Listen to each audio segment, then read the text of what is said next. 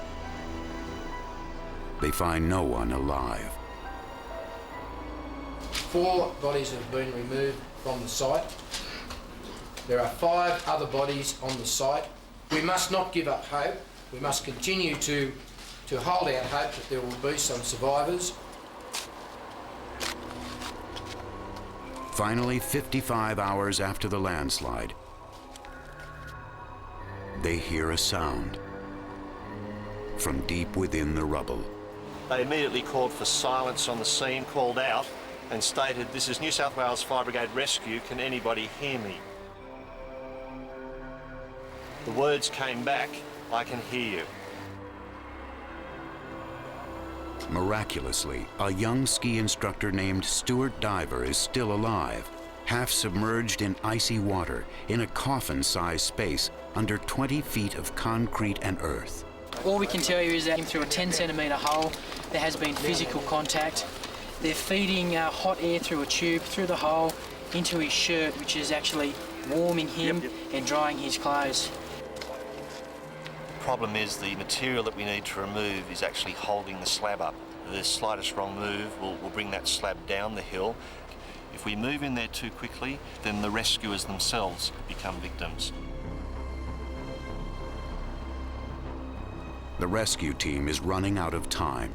After more than 2 days underground, Stuart can't hold out much longer against the cold and fatigue. I believe there's a crane coming in now to lift another slab of concrete off. Can you tell us how long it's going to take, Dane? Finally, 10 more hours of intense effort pay off. Stuart Diver is lifted free. Incredible as it seems, he has suffered only minor injuries. But 18 others are dead, including Stuart's wife, Sally.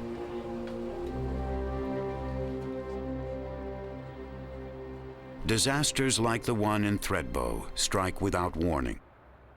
But scientists are coming up with new ways to prevent them. Along California's highways, Caltrans engineers have installed miles of barriers.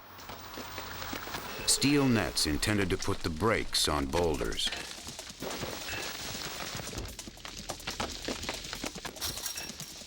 Well, these particular nets have been designed to stop rocks that weigh a ton traveling at 40 miles an hour.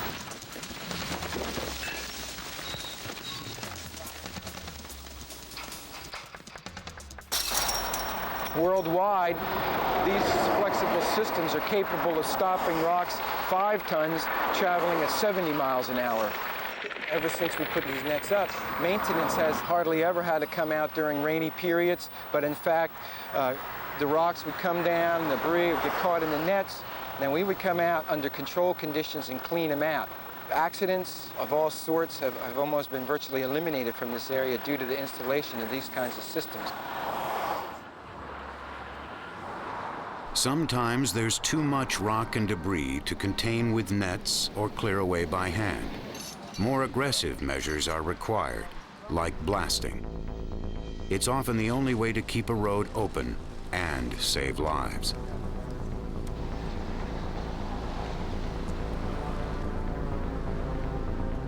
Five, 4, 3, 2, 1.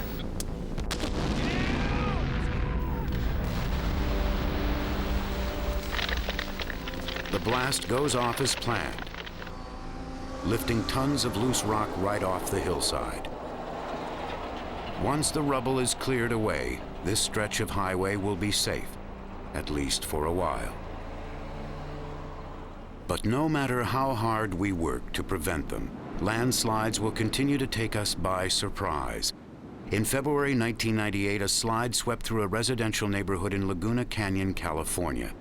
Todd Tingley lives near the mouth of the canyon, and he became a witness to disaster. This was the big slide. It all funneled, and it ended up coming right down through here. It was a 30 or 40-foot wall of mud, and the first thing it hit was this house. That night, all the transformers blew simultaneously, so it was fireworks going off in the sky. And then it went pitch black, and as soon as it went to pitch black, we heard this incredible roar. And then all of a sudden you saw this huge, massive mud float and just fill the canyon. And that's about when we started hearing the people's cries, people screaming, bloody, bloody murder. I realized I had my cell phone with me, and I made my first call to 911. 911 emergency. Okay, we've got a big emergency in Laguna Canyon. Another landslide just went. There's people screaming. Try to help and get everybody out of there. We can't. All the lights are out. There's people screaming. A huge landslide just went through here. Okay, we need help right away. We've got people coming. Todd's neighbors, Carmelo and Teresa Sarabia, had no way of knowing they were in the path of destruction. Then they heard a roar as the wall of mud bore down on them and their children. Suddenly the lights went off, and my wife said, "What's that noise?" Then right away she screamed, "My daughter." And she ran to the baby's crib to hold her in her arms. I was trying not to let go of her, but the mud was spinning us around and around, and she slipped from my arms.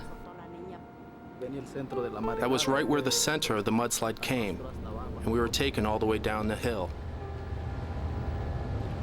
Their baby daughter, Tiffany, had been carried away by the slide.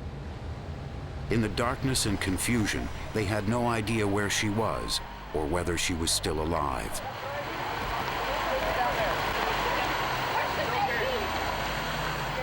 The Sarabia's older son and daughter had made it out of their ruined house.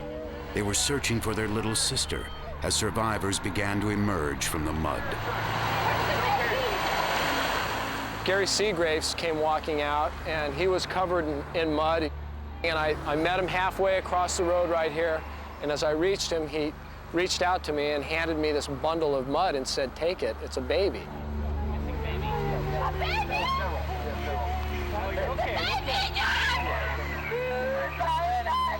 It was packed in clay. I had to pick the clay off of the child's face. The baby's eyes were open when I got to her face. I wrapped her up in my coat, and I just started talking to her to try and calm her down. I could tell she was alive, but I had no idea how stable she was at that point in time. So I just started running up with the child, and I just handed the baby off to a paramedic, and he took over from there. Frank Ibarra works for the Orange County Fire Authority. The baby was not breathing. It had mud impacted in its mouth and its nose. The ride to the hospital with that baby, I had another woman that was quite shocky and semi-conscious in the same ambulance. And it turned out that that was the baby's mother. I wasn't sure how these two were going to fare. As he was being loaded into an ambulance, Carmelo, covered in mud, still didn't know the fate of his daughter. I would ask them for my daughter, but they wouldn't tell me anything. In the hospital, I could hear her cry, but I couldn't open my eyes since they were covered with mud. So I asked them, "Is that baby who's crying my daughter?" They said, "No, she's not your daughter." I told them she must be my daughter. They said, "How do you know?" I said, "I recognize the sound of her crying." They said, "Come here and see if it's your daughter." And it was my little girl.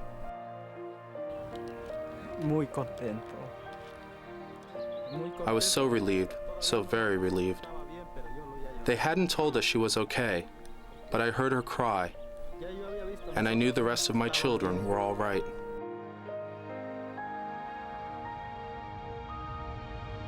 The Laguna Canyon slide left 2 people dead, 9 injured. It was only the courage of rescuers that prevented a greater tragedy. Well, this will be the first time I've seen the Sarabia's family since shortly after the accident, so this is kind of a special time for me.